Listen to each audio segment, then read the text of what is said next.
76 days after an EF3 tornado tore through St. Louis, some neighborhoods still look like the storm just hit.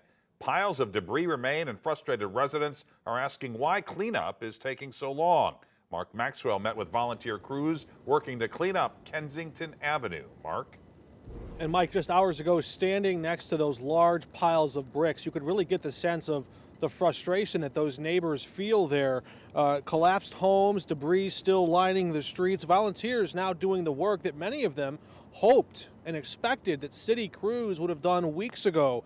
In this North St. Louis neighborhood, recovery feels like it has largely stalled. Volunteers, many of them local moms, spend their days hauling furniture, clearing trash, and salvaging memories for neighbors who still wait to find out if that FEMA aid will come through. Residents say their patience is wearing thin. It should not be up to a group of 4 or 5 moms to come out here and do what we don't even really know how to do. We're learning as we go. And why is this all taking so long? Well, let me first say we deployed city departments across the board. We also engaged the private sector. But you're right, there's a ton more to go. And that's the challenge many of those neighbors are feeling here as they wait to find final word from FEMA.